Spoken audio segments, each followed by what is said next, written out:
Dan kamu belum ngapa-ngapain kan sama Santi? Tanya ibu waktu itu. Aku paham maksud pertanyaan ibu. Jadi ku jawab saja, belum lah bu. Kayaknya Santi hamil tuh.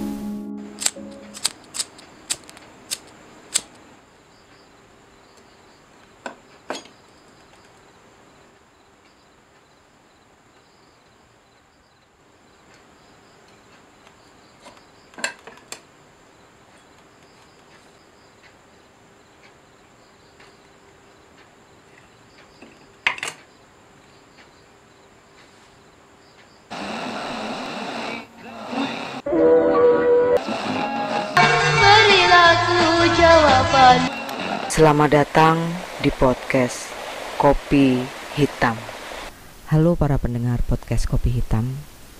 Kali ini saya akan membacakan sebuah kisah nyata. Lebih tepatnya, sebuah pengakuan dari seorang pelaku santet.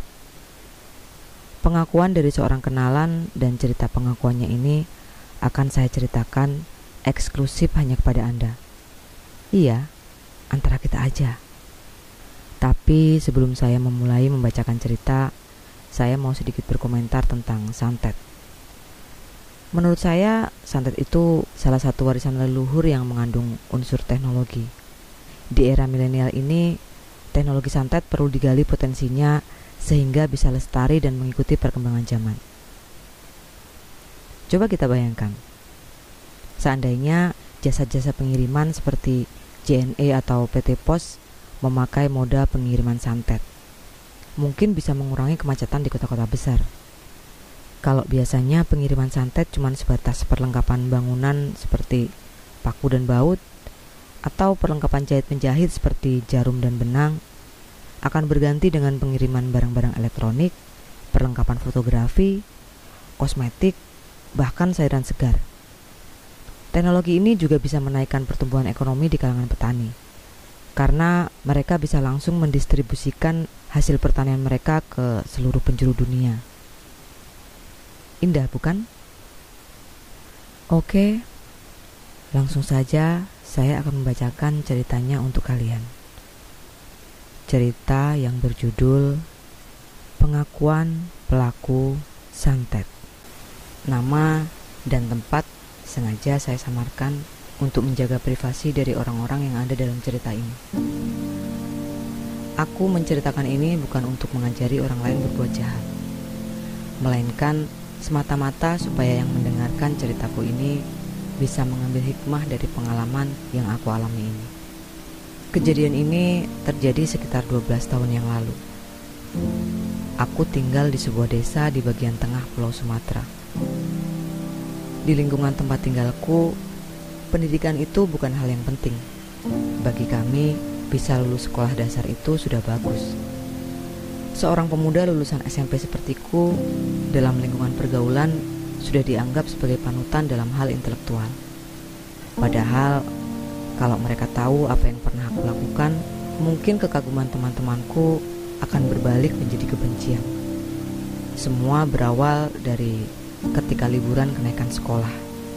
Saat itu, aku duduk di bangku SMP kelas 1 mau naik kelas 2 SMP di sekolah swasta dan satu-satunya di desaku. Suatu hari, ibu menyuruhku mengantarkan kiriman ke rumah salah satu kakek. Lebih tepatnya, adiknya kakekku yang bernama Kakek Rusli. Beliau tinggal di sebuah gunung. Kiriman yang aku bawakan itu berupa hasil kebun orang tuaku. Pagi sekitar jam 7, berbekal selembar kertas berisi alamat rumah, aku menaiki angkot, lalu disambung dengan menyewa jasa ojek untuk naik ke tempat tinggal kakek Rusli. Setelah beberapa kali bertanya ke orang, akhirnya aku sampai di rumah kakek Rusli pas tengah hari. Sebuah rumah tradisional yang besar dan luas. Kakek Rusli menyambutku dengan ramah dan aku dipaksa untuk menginap. Akhirnya aku menginap semalam. Malamnya aku mengobrol dengan kakek sampai larut ditemani beberapa orang pemuda yang ternyata mereka adalah murid-murid kakek Rusli. Aku baru tahu saat itu kalau ternyata kakek Rusli itu adalah seorang guru silat di padepokan yang beralamatkan di rumahnya itu juga. Esok paginya, aku diantar turun oleh salah satu murid kakek sampai di tempat ngetem angkot yang menuju ke desaku. Singkatnya, setelah hari itu, aku tidak pernah ketemu kakek lagi sampai 8 tahun kemudian. Setelah aku lulus SMP, aku tidak meneruskan sekolah dan langsung bekerja membantu ayah sebagai nelayan. Tapi rutinitas kerjaan ayah yang hanya bertemu air dan air lagi membuatku lama-lama bosan. Lalu di usia 23 tahun, aku memutuskan belajar di padepokan kakek Rusli. Di sana, aku belajar banyak hal. Selain bela diri fisik, olah tenaga dalam, juga mempelajari ilmu spiritual. Selama tinggal di sana, kami para murid tidak diperbolehkan untuk pulang sebelum lulus pelajaran yang kakek Rusli berikan. Setiap orang punya kemampuan menangkap pelajaran yang berbeda-beda. Ada yang lulus 2 tahun, tapi ada juga yang sampai 8 tahun belum lulus juga. Mungkin kalian berpikir, kakek mencari keuntungan finansial dari lama waktu pelajaran para murid. Semakin lama murid-muridnya belajar, semakin banyak juga uang yang masuk ke kantong kakek Rusli. Enggak, kalian salah. Semua muridnya belajar dengan gratis, tanpa uang SPP maupun uang makan. Semua murid diperlakukan sama, tak terkecuali aku yang masih terhitung sebagai cucunya. Kami membantu kakek berkebun di sela-sela waktu belajar kami. Ya, hitung-hitung buat mengganti biaya makan dan tempat tinggal kami yang gratis. Menginjak tahun ketiga, aku meminta izin untuk pulang. Tapi kakek melarang, karena menurutnya masa belajarku masih lama. Tapi aku memaksa karena merasa sangat kangen dengan keluarga, terutama dengan ketiga adikku. Akhirnya dengan terpaksa, kakek melepasku turun gunung. Hari-hari selanjutnya aku habiskan dengan kembali ikut bekerja bersama ayah sebagai nelayan di sebuah sungai besar di tempat tinggalku. Suatu hari, keluarga tante yang rumahnya hanya selisih 2 rumah dari rumahku mengadakan hajatan pernikahan anaknya. Acara itu berlangsung 3 hari 3 malam. Banyak keluarga dari luar daerah yang datang. Dan karena rumah kami dekat dengan rumah tante, rumah kami pun penuh dengan keluarga yang menginap. Salah satunya adalah Santi. Santi adalah anak dari adik tiri ayah. Karena selama 3 hari dia mandi dan tidur serumah denganku, akhirnya kami yang tadinya tidak kenal sama sekali menjadi akrab. Seminggu berselang dari hajatan di rumah tante, ibunya Santi datang lagi ke rumah karena ada urusan dengan ibu. Kami sempat mengobrol bersama. Dan dari bahasa ibu Santi, beliau berusaha menjodohkanku dengan Santi. Karena merasa mendapat restu dari orang tua Santi, aku pun memberanikan diri menembak Santi. Beruntungnya, perasaanku disambut dengan baik oleh Santi. Tanpa menunggu lama, 2 bulan kemudian aku melamarnya dan rencananya sebulan setelahnya kami melangsungkan pernikahan. Oh iya, jarak rumah kami tidak begitu jauh sebenarnya. Hanya saja perjalanan hanya bisa dilalui dengan memakai perahu. Jadi waktu tempuhnya lebih lama. Dalam hubungan kami, lebih banyak Santi yang datang berkunjung ketimbang aku yang mengunjungi dia. Kalau ku ingat lagi, aku ke rumah Santi cuma 3 kali, yaitu saat menembak, saat melamar, dan yang terakhir nanti akan kuceritakan. Selebihnya, Santilah yang selalu mengunjungiku. Semakin mendekati hari pernikahan, Santi semakin sering datang ke rumah. Kadang seharian penuh. Dari mulai membantu ibu memasak sampai mengajari adik-adikku mengerjakan PR. Suatu malam, ibu mengajakku bicara serius tentang hubungan kami. Dan, kamu belum ngapa-ngapain kan sama Santi? Tanya ibu waktu itu. Aku paham maksud pertanyaan ibu. Jadi ku jawab, belum. Kayaknya Santi hamil tuh. Kalimat terakhir ibu membuat kepalaku kosong beberapa detik. Ibu menjelaskan tanda-tanda perempuan hamil yang ada pada diri Santi. Tapi saat itu aku bersikeras membela Santi. Mungkin perawakan Santi memang seperti itu, Bu. Setiap manusia itu kan unik, gak bisa disamain satu sama lain. jelasku pada ibu saat itu. Tapi ibu tetap berkeyakinan bahwa Santi itu hamil. Ibu mencemaskan hajatan pernikahan kami yang tinggal menghitung hari.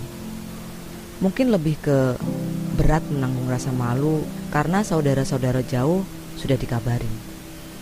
Aku mencoba menenangkan ibu bahwa rencana pernikahan kami akan berjalan dengan baik. Ibu pun mulai agak tenang. Sementara aku semakin tidak tenang. Semalaman aku hampir tidak bisa tidur memikirkan omongan ibu. Besoknya seperti biasa, Santi datang. Hari itu aku mengajaknya jalan-jalan di sungai naik perahu. Dalam satu kesempatan yang tepat, aku mengajukan pertanyaan ke Santi dengan hati-hati. "Dek, siapa ayah dari bayi di perutmu itu?" Santi kaget dan marah, lalu mengeluarkan kata-kata yang menyudutkanku. Kata-kata yang melukai harga diriku. Karena menurutnya pertanyaanku sangat kurang ajar. Aku tak kalah kaget dengan ledakan amarahnya. Akhirnya aku cuma diam pasrah seperti terdakwa menunggu ketok palu. Hampir 1 jam kami saling diam. Aku tidak berusaha untuk memulai percakapan lagi. Takut. Sebenarnya dari awal aku juga tidak yakin kalau Santi itu hamil. Pertanyaanku itu untung-untungan. Kalau benar, pasti menyakitkan buatku. Tapi kalau salah, ya pasti tetap menyakitkan. Karena aku pasti bakal diputusin dan dianggap laki-laki kurang ajar. Dan itu yang sedang terjadi. Tapi lalu tiba-tiba dia menangis. Sambil terisak, dia meminta maaf dan mengakui bahwa dia memang hamil.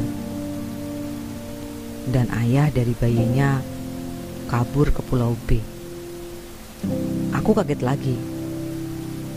Entah saat itu lebih menyakitkan yang mana, kata-kata makiannya atau kata-kata di sela isak tangisnya. Setelah itu aku mengantarnya pulang dan memintanya untuk tidak datang ke rumah keluargaku lagi. Dan itulah terakhir kali aku ke rumahnya. Sepulang dari rumah Santi, aku menemui ibu dan meminta ibu untuk gak perlu malu kalau harus membatalkan acara hajatan. Setiap orang punya masalahnya masing-masing. Orang lain pasti mengerti. Mendengar itu, ibu sepertinya paham dengan kondisi hubungan kami. Setelah hari itu, aku hanya diam mengurung diri di rumah. Ajakan teman-teman untuk nongkrong atau bermain gitar di gardu juga aku tolak. Ayah juga gak berani mengajakku bekerja. Ayah pasti juga tahu kondisiku dari cerita ibu. Ayah memang tipikal seorang suami yang percaya sepenuhnya urusan rumah tangga kepada istrinya. Suatu hari, ibunya Santi datang dan mengobrol dengan ibu. Terdengar keduanya sedikit bersitegang. Aku sebenarnya malas mendengarkan. Tapi karena rumah kami kecil, mau gak mau aku mendengar keributan mereka berdua. Ya, intinya ibuku kecewa dengan keluarga Santi. Sementara ibu Santi gak merasa bersalah karena menurutnya udah syukur-syukur anak laki-lakinya dikasih anak perempuan yang sangat cantik seperti Santi. Karena kalau harus mencari sendiri, menurut ibu Santi, aku gak akan bisa. Dan walau menyakitkan, semua kata-kata ibu Santi itu benar. Santi memang sangat cantik, dan dia adalah pacar pertamaku. Sebenarnya aku gak bisa dibilang jelek, apalagi tubuhku tinggi atletis. Tapi entahlah, aku selalu tidak beruntung. Selalu menyukai perempuan yang salah. Kadang salah waktu, kadang salah umur, kadang salah status, kadang salah posisi, tapi gak pernah salah jenis kelamin. Makanya aku gak pernah punya kesempatan untuk nembak perempuan. Sementara beberapa perempuan yang menyukaiku aku abaikan. Omongan ibu Santi itu membuatku semakin merasa terpuruk. Seminggu yang kulewati dengan mengurung diri di kamar tidak membuatku merasa lebih baik. Tapi malah sebaliknya. Aku merasa makin tidak karuan. Sampai pada puncaknya di hari ke-10, aku memutuskan menggunakan cara jahat untuk melepaskan rasa sakit hatiku. Kebetulan, ilmu yang kupelajari di padepokan kakek Rusli memungkinkan aku untuk melakukan tindakan tersebut. Pada malam yang kutentukan, aku memulai ritual untuk mengirim semacam santet atau guna-guna ke tubuh Santi. Entah apa yang kupikirkan saat itu. Yang aku ingat hanyalah rasa sakit hati terhadap kebohongan Santi. Merasa yakin aksiku berhasil, paginya aku siap-siap untuk kabur dari rumah. Tapi saat aku bergemas, Ibu Santi datang. Aku mendengar ia mengobrol dengan ibu. Hubungan mereka memang sedang kurang baik, tapi gak tahu kenapa Ibu Santi masih saja sering datang mengunjungi kami. Beliau bercerita, semalam ada bola api yang menghantam belakang rumahnya. Aku kaget mendengar cerita Ibu Santi. Ternyata kiriman guna-gunaku gagal. Harusnya bola api itu mengenai tubuh Santi dan dia harusnya mati. Kenapa cuma jatuh di belakang rumah? Aku merasa semakin kacau. Jangankan untuk membuat kebaikan, untuk menciptakan kejahatan saja pun aku gak mampu. Mungkin ini alasan kakek Rusli belum mau melepasku turun gunung saat itu. Ilmuku masih mentah. Saat aku keluar kamar untuk mandi, Ibu Santi menegurku dan menceritakan soal bola api tersebut. Aku cuma mengangguk basa-basi menanggapinya. Aku tidak ingin terlihat mencurigakan di depan Ibu Santi. Selesai mandi dan berkemas, aku pamit ke ibu dan seisi rumah saat itu. Aku berbohong bilang ke Ibu Santi bahwa aku akan pergi bekerja ke kota B. Padahal sebenarnya aku kembali ke padepokan kakek Rusli untuk memperdalam ilmuku. Di padepokan, kakek menerimaku dengan biasa saja. Tidak heran atau terkejut. Esoknya, aku diminta untuk menebas rumput di kebun atas sendirian. Agak jauh dari rumah, sedikit naik ke atas gunung. Mungkin karena pikiranku saat itu sedang tidak stabil, saat sedang menebas rumput dengan parang, tiba-tiba mata parang itu memantul dari kayu perdu yang aku tebas dan berbalik mengenai lutut kiriku. Kulihat lukanya cukup dalam, sampai mengenai tulang lututku. Aku meringis kesakitan dan berteriak meminta tolong. Sayangnya itu di tengah hutan yang sepi, tidak ada satu orang pun yang datang membantuku. Aku berniat turun untuk mencari bantuan, tapi lututku sulit untuk digerakkan. Darah terus mengucur dari luka itu. Kepalaku mulai pusing. Mataku berkunang-kunang. Mungkin akibat banyaknya darah yang keluar. Aku pasrah saat itu. Jika memang harus mati sendirian di sini, aku tidak ikhlas. Tapi mau bagaimana lagi? Terserah Tuhan saja. Tiba-tiba dari semak-semak di belakangku, kakek Rusli muncul. Tanpa bertanya apapun, beliau langsung membenarkan letak kakiku, lalu mengusap lututku dengan telapak kanannya, sambil membaca sesuatu, mungkin semacam doa atau mantra. Dan ajaibnya, luka itu langsung menutup. Tidak sempurna sih, masih ada sedikit sisa darah yang merembes dari bagian kulit ari. Lalu kakek Rusli bilang, aku sengaja meninggalkan bekas luka yang sampai kapanpun gak akan bisa hilang, supaya kamu ingat bahwa semua perbuatan itu ada pertanggungjawabannya. Apa yang kamu nikmati adalah apa yang kamu tanam. Aku cuma bisa mengangguk saat itu. Sepertinya kakek tahu dengan aksiku di rumah. Ah, masa bodoh. Yang penting aku tidak jadi mati. Ajaibnya lagi, aku bisa pulang sendiri tanpa dipapah atau ditandu. Benar-benar berjalan kaki sendiri pulang ke padepokan. Setelah kejadian hari itu, aku mulai banyak introspeksi. Mungkin Santi tidak sepenuhnya salah. Mungkin aku juga ada salah. Atau seharusnya aku gak semarah itu saat itu. Rasanya aku ingin menangis dan meminta maaf kepada Santi. Tapi aku tidak pernah berani melakukannya sampai sekarang. 2 tahun kemudian, aku kembali turun gunung. Dan tetap belum lulus sih. Tapi aku memutuskan untuk berhenti belajar dan memilih hidup dengan cara yang lain, memulai hidup yang baru dengan cara yang baru, dan memegang kata-kata kakek di tengah hutan saat itu, bahwa apa yang kita nikmati adalah apa yang kita tanam. Selesai. Itu tadi cerita pengakuan seorang mantan pelaku santet. Ternyata beliau ini lumayan bucin ya. Tapi ada banyak hikmah yang bisa kita ambil dari cerita ini. Yang paling jelas dan gamblang adalah kalau ilmunya masih cetek, jangan coba-coba. Bukan itu. Hikmah yang bisa kita ambil dari cerita ini adalah memaafkan itu lebih mulia daripada membalaskan dendam. Cukup sekian cerita kali ini. Terima kasih sudah mendengarkan sampai selesai, dan sampai jumpa di cerita selanjutnya.